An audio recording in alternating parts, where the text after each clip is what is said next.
fazemos a leitura da palavra da mensagem dessa noite. Vamos abrir nossas Bíblias. Carta de Paulo a Tito, Epístola de Paulo a Tito, capítulo 1. Tito, capítulo 1. Glórias a Deus. Aleluia. Diz assim, Tito, capítulo 1, versículo 5, diz: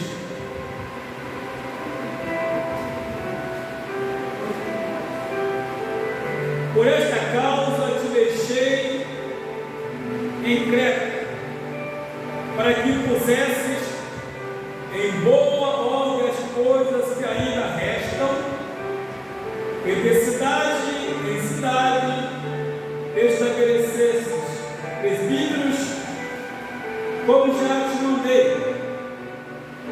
Aquele que for irrepreensível, marido de uma mulher, que dentre os fiéis, que não possam ser acusados de dissolução, nem são desobedientes, porque é necessário que o bispo seja irrepreensível, como mordomo da casa de Deus, não soberbo, nem iracundo, nem dado ao vinho, nem espancador, nem cobiçoso de toda ganância, mas dado à hospitalidade, amigo do bem, moderado, justo, santo, temperante, retendo firme a fiel palavra, que é conforme a doutrina, para que seja poderoso tanto para admoestar com a sã doutrina, como para convencer os contradizentes. Pai querido, santo, maravilhoso, a ti toda a honra, toda a glória, todo louvor e toda adoração.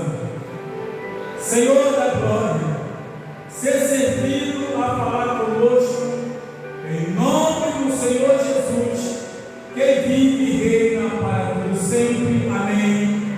Assentados, queridos.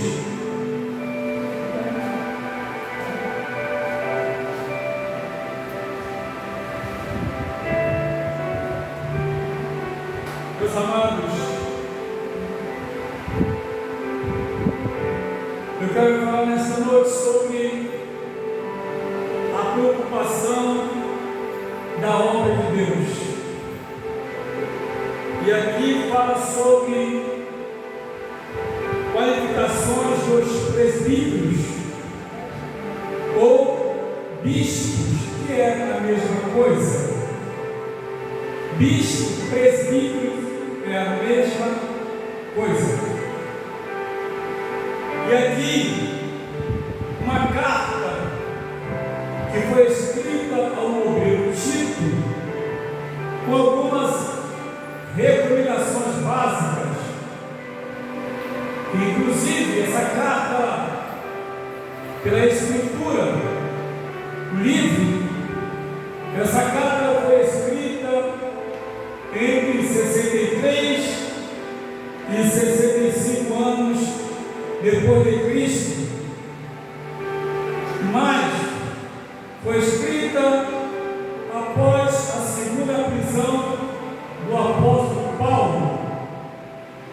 Uma das coisas que me chama a atenção é que a prisão ou as prisões do apóstolo Paulo não o impedia de exortar ou admoestar os obreiros que, mesmo estando presos, se via que estava sob a sua responsabilidade. E aqui ele manda uma carta. A primeira coisa que ele fala: por essa causa te deixei em Creta, para que pusesses em boa ordem as coisas que ainda restam, e de cidade em cidade estabelecesse presbíteros, como já te mandei. A obra era uma obra que estava crescendo e precisava de líderes, precisava de obreiros, mas não era qualquer obreiro. Eram pessoas que nutriam responsabilidade. Eram pessoas, irmãos, que, segundo aqui Paulo escreve, deveriam ser selecionadas. Não é simplesmente estender as mãos e dizer: agora você é diácono, agora você é presbítero, agora você é pastor, agora você é evangelista. Não, não era dessa forma que se fazia, porque na verdade havia uma responsabilidade, porque entendia-se que era obra de Deus e não precisava ser feita de qualquer maneira ou por qualquer pessoa. E hoje a gente vê e entende que não há tanta responsabilidade como havia naquela época. Hoje, não importa o que você seja, falou meia dúzia de língua, parece que ser batizado no Espírito Santo é o suficiente para alguém ser levado a um santo ministério. Hoje basta falar meia dúzia de língua para ser levado a um santo ministério. Porém, aqui na palavra, nem a questão do batismo com o Espírito Santo é mencionada. Pelo contrário, porque o batismo no Espírito Santo não era e nem é padrão para alguém ser levantado ao santo ministério. É muito mais que isso, porque esse batismo no Espírito Santo foi o critério para alguém ser levantado ao santo ministério. Então, quase todos na igreja deverão ser levantados ao santo ministério. Porque hoje você tem criança, você tem jovem, você tem adolescente, e homens e mulheres, aleluia, batizados no Espírito Santo. Porém, isso não é critério. O critério aqui diz bem claro: estabelecer presbíteros de cidade em cidade, conforme eu te mandei. Agora, aquele que for irrepreensível, aquele que não dá motivo para ser chamado a atenção, aquele que não dá motivo para ser repreendido, aquele que tem o comportamento correto, comportamento santo, comportamento de responsabilidade. A primeira coisa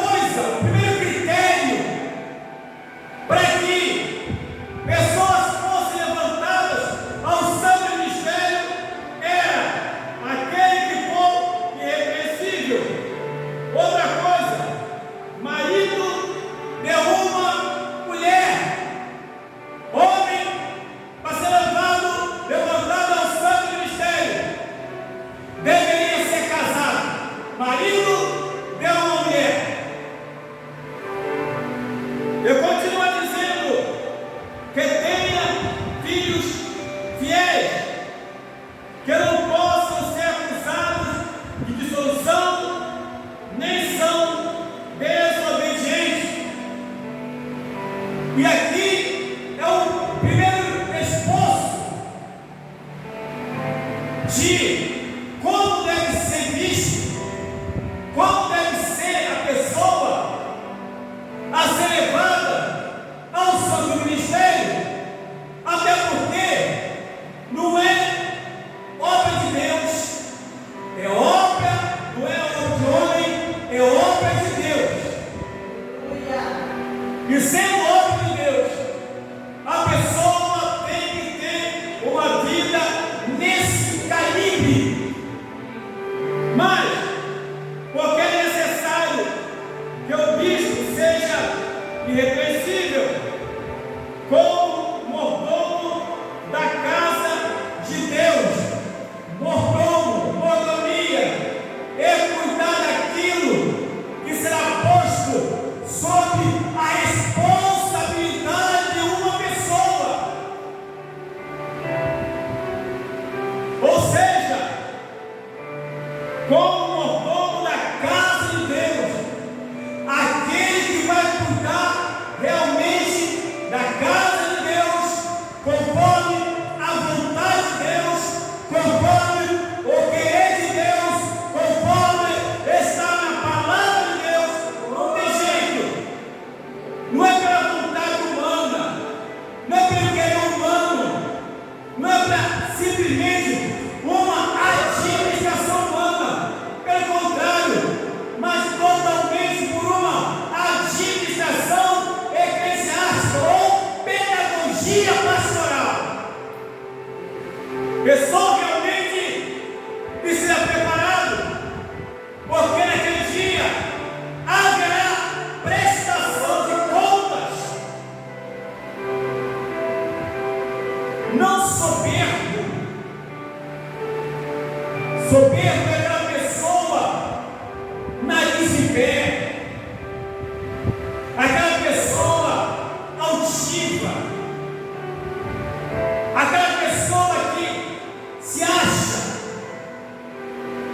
aquela pessoa que tem um comportamento que aonde ele chega, as pessoas não suportam a sua chegada.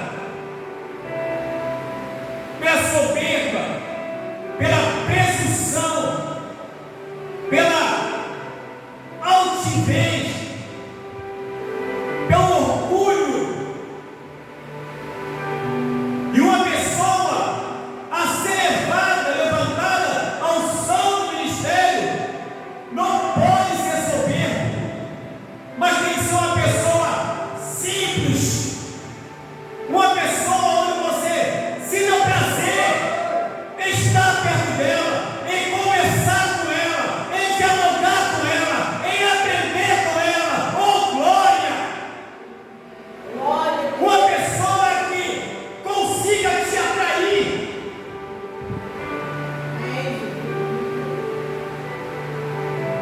Nem iracundo. Ou seja, não pode ser uma pessoa irada. Irada, uma pessoa que se ira à toa, se aborrece à toa.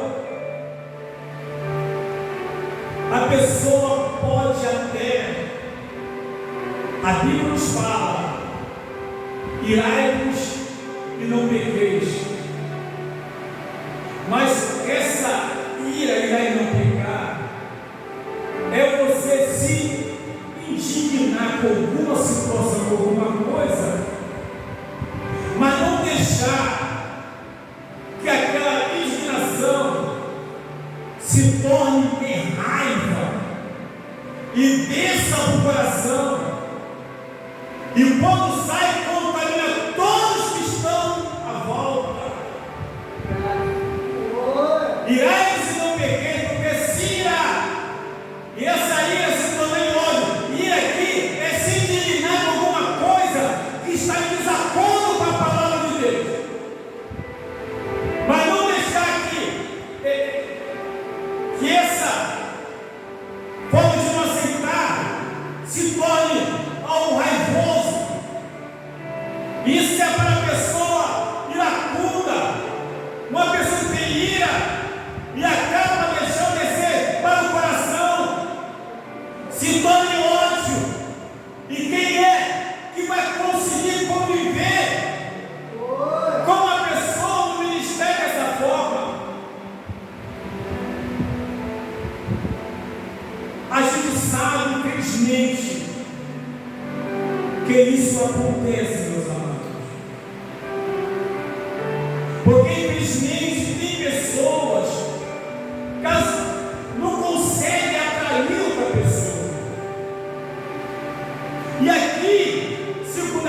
Bíblia, esse obreiro, esse presbítero, esse bispo, esse pastor, a ser levado ao santo ministério, precisava ser uma pessoa moderada.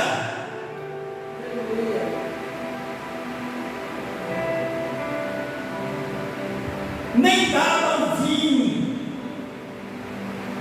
não, mas um pouquinho de vinho, um copo de vinho, uma garrafinha para a mamãe, nem dava ao vinho, vai ficar doidão mesmo, vai perder até a noção. Imagina uma pessoa sair de casa, tomar um gole de vinho e ir para a igreja para poder pregar, nem dava ao vinho, para não perder a noção de alguma atitude que vai tomar. Ou seja, precisa ser uma pessoa sóbria. Isso significa uma pessoa liberta. Porque infelizmente a gente sabe que tem pessoas que Deus até tirou do mundo, mas o mundo não saiu da vida da pessoa. Algumas coisas que essa pessoa fazia no mundo, continua fazendo a mesma coisa, mesmo estando na presença de Deus, não dado ao vinho.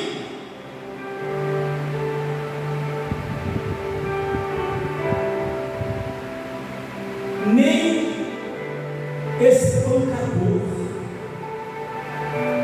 É muito triste, meus irmãos, saber que existem homens crentes que espancam a mulher. Muitas vezes, mesmo que não espanca com murro, com soco, com tapa, espanca com a língua, espanca com a palavra. Infelizmente, isso tem ocorrido, isso tem acontecido. Não espancador. Vou falar para os irmãos uma coisa. Ainda bem que essas duas pessoas já morreram.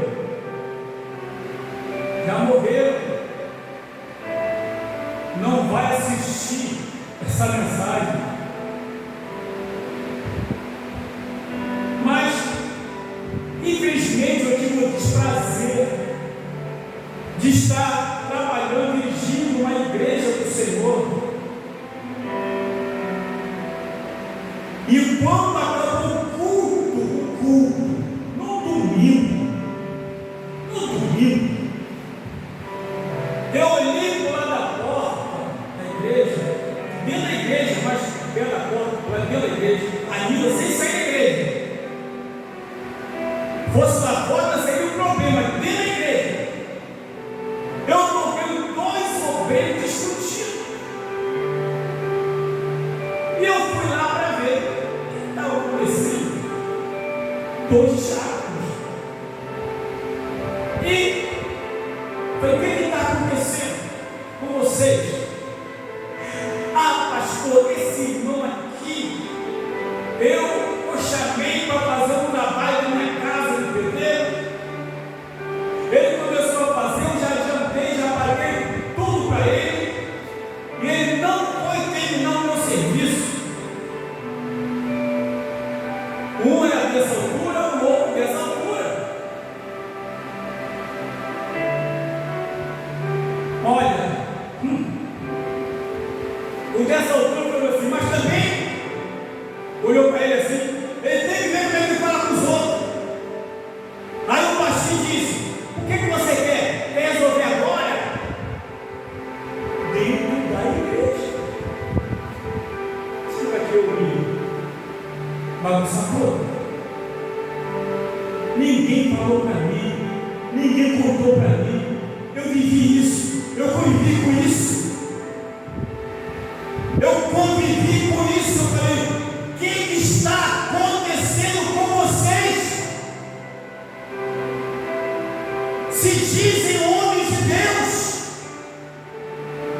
pega o microfone, canta de fogo, canta não sei o quê, ou pega um pandeiro, fica sapateando com o pandeiro, e agora quer sair no braço vivo da igreja.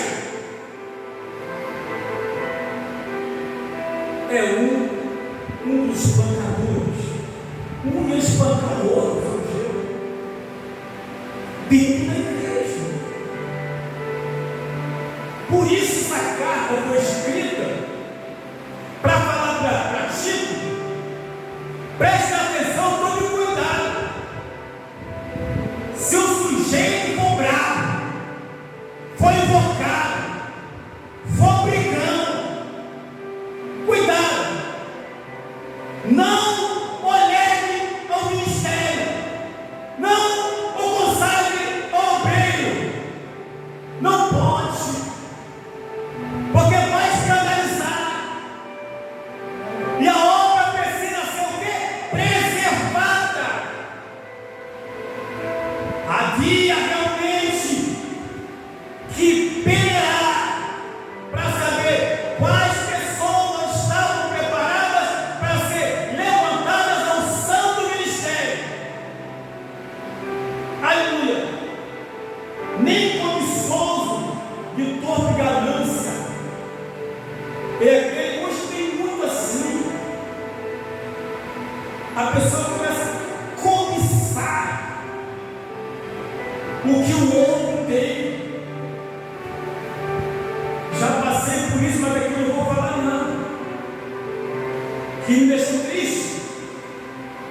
Da pessoa cobiçou de torpe ganância, que também é o que se vive hoje. Que a pessoa está de olho. Isso fala para levantar o ministério.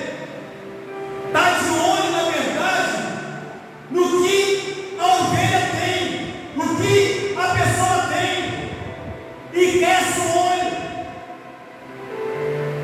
Ele começa a fazer trabalhos especiais para angariar fundos. E a cada dia é um culto diferente, é uma campanha diferente, é uma situação diferente, para arrancar dinheiro, olho grande. Isso chama-se cobiçoso de torpe ganância, olho grande naquele que vem. Essas pessoas não deveriam ser levantadas ao unção do ministério, porque iria escandalizar a obra de Deus. Por que Paulo falava isso? Porque ele fazia tenda, aleluia, para não ser pesado aos irmãos. Glória a Deus. Aleluia. Mas deveria ser uma pessoa ou de hospitalidade, mas dada a hospitalidade, a cuidar das pessoas, é ser um hospitaleiro, ser cuidadoso. Aqui, hospitalidade é ser aquele cara que cuida, que tem cuidado, independentemente de situação, independentemente da classe social, independente se é pobre, se é rico, tem dinheiro, se não tem, mas que trata todos de igual maneira. Isso chama-se hospitalidade, cuidado com as pessoas, cuidado com as ovelhas. Amigo do bem, moderado, aquela pessoa calma, tranquila, serena, justo. O que é ser justo? Aqui eu posso ter um grande amigo e não ter tanta amizade com outra pessoa. Vou dar um exemplo aqui. Tem uma pessoa que eu sei que não gosta de mim. Por exemplo, não gosta de mim. Mas do outro lado eu tenho uma pessoa que gosta muito de mim. Só que essa pessoa que gosta muito de mim atingiu aquela pessoa que eu sei que não gosta de mim. E aí, de repente, ambos me chamam para poder dar uma solução. E agora? A quem eu vou dar razão? A pessoa que fez o mal para outra pessoa porque é meu amigo? Ou a pessoa que foi maltratada pelo meu amigo, mas porque não gosta de mim, eu não vou dar razão para ele? A razão eu vou dar para ele. Porque a amizade não pode interferir no senso de justiça. Não pode. Amizade, uma boa amizade, uma ótima amizade, pode mostrar como for, mas não pode interferir no senso de justiça. Ainda que a pessoa diga para mim, mas eu sou teu amigo, ele te odeia, você é meu amigo, ele me odeia, mas pior que ele está certo e você está errado. Eu não vou ser seu amigo. E ser seu amigo é não te dar razão pelo mal que você cometeu com aquele ali. Mas ele te odeia, ele não quer teu bem, não importa, mas ele está com razão e você está errado. Isso é ser justo. Isso é ser justo. E aí, como ver uma pessoa para ser levada ao seu ministério, aleluia, tem que ser assim, tem que ter isso na vida dele, aleluia. Ser uma pessoa, ser santo, a Bíblia nos fala na primeira carta de Pedro, no capítulo 1, 15 e 16. Se aquele que vos chamou é santo, sede vós também santo, em toda a vossa maneira de viver, porquanto está escrito: sede santo que eu sou santo. E a santidade, e ser santo, é uma cobrança de Deus, é uma cobrança do Senhor. E para ser levado ao santo ministério, precisa ser santo, porque a obra é santa. Temperante aqui é não ser uma pessoa descontrolada, fora de nível. Temperance aqui é não ser uma pessoa descontrolada, que se descontrola por tudo. Qualquer coisa se arrebenta, qualquer que eu faça, não aconteça. Só de abrir a boca é um tiro. Só olhar é um tiro. E esse tipo de pessoa, na verdade, se não for temperante, Chico, não consagre essa pessoa ao santo ministério. Se não for santo, não consagre essa pessoa ao santo ministério. Aí depois, Paulo completa, mostrando para ele o seguinte: olha, primeira coisa, retendo firme a fiel palavra, que é conforme a doutrina, que é conforme a Bíblia Sagrada. Retendo firme para si a fiel palavra, que é conforme a doutrina, para que seja o quê? Poderoso. E tem essa ousadia espiritual. Aquela pessoa pensa que ser poderoso é fazer uma oração fervorosa. Ser poderoso é expulsar casca de demônio. Ser poderoso é botar a mão na pessoa e ser curada na hora de câncer. Pensa que ser poderoso é fazer o coxo andar. Pensa que ser poderoso é abrir visão cegos. Não! Ser poderoso é ter a fiel palavra em si.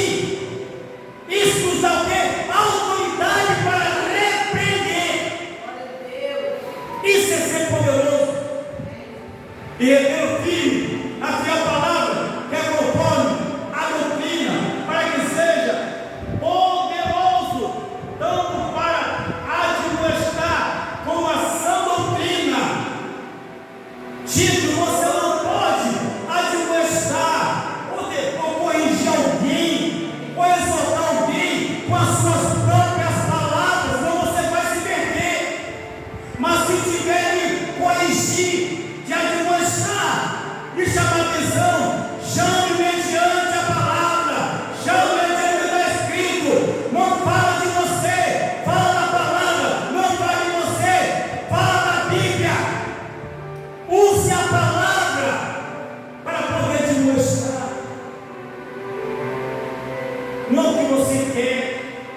não o que você pensa, nem isso não, Chico. Fique ligado, porque se você fizer conforme a Bíblia, você vai estar respaldado naquilo que você fala, naquilo que você prega, naquilo que você ensina, e ninguém poderá apontar o dedo para você. Oh, glória!